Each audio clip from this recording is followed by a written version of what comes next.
Kathy Eaton here. This is Creative Aging Networks Studio, and I am an avid recycler, reuser, those type of things, and I do a lot of what is called pour painting, and that creates a lot of liquid paint. And cleanup, I have evolved in how I do that because acrylic paint is plastic, and if you pour it down the drain, like your waste, when you've cleaned your brushes and things like that, it's going to coat your plumbing. You don't want this. Over time, this is a really bad thing, especially if you're in the studio. Lots of plumbing issues, but more so than that, there's the issue of our water table as the earth, because what happens is that wastewater of acrylic paint goes into the plumbing system, that goes into the waste system, which ends up in the oceans, first through the rivers. And microparticles of plastic are showing up in all sea life and in pretty much all the humans now. And we're not really built to filter that, to use that productively in our life. So my attempt is to keep it out of the water system altogether. Here's how I do it. This is a miniature version. In the back of the studio, I have a large pot, something like 18 inches across, probably 18 inches deep. There's just a pot from a plant store, and it has drain holes in the bottom. I took the tray off of it. And so here's a miniature version of what we're looking at. A pot with holes in the bottom for the water to come through. And then inside, I have put gravel to keep what I'm going to add next from going straight through. So for an individual painting, this is probably enough. You can set this straight into your sink, and when the water drains out of this, it will have filtered out the plastic particles. So on top of the gravel, we put sand, and that's our main filter, is the sand.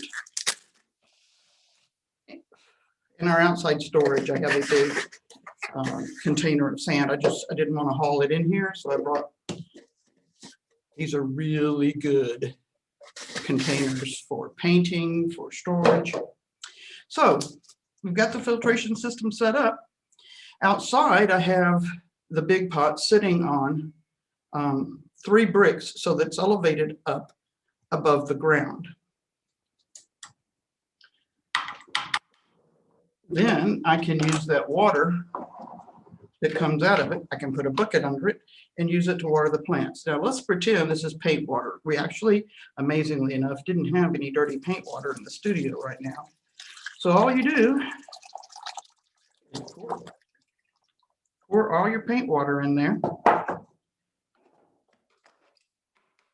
Let the brushes drain.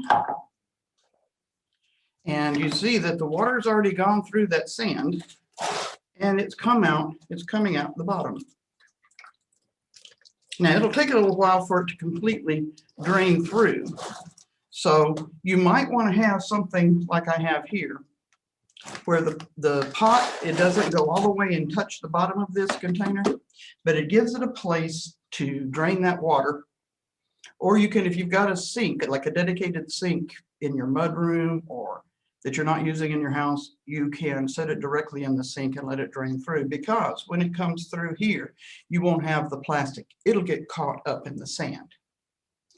Now, the big pot I'm talking about out back, periodically, I go out there and use a kitty litter scoop and scoop the sand part to get the coagulated pieces of plastic out of there, the acrylic paint.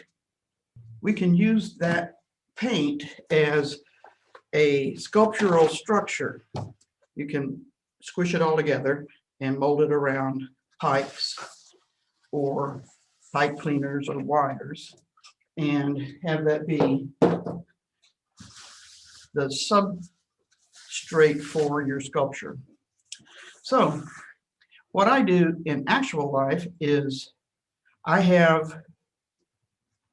when I teach my pour painting classes, back when we met before COVID, I have some sturdy paper towels that I use to wipe the brushes and pat them down and get all of that I can out, and have a little bit of water that I put them in and wipe them out like that.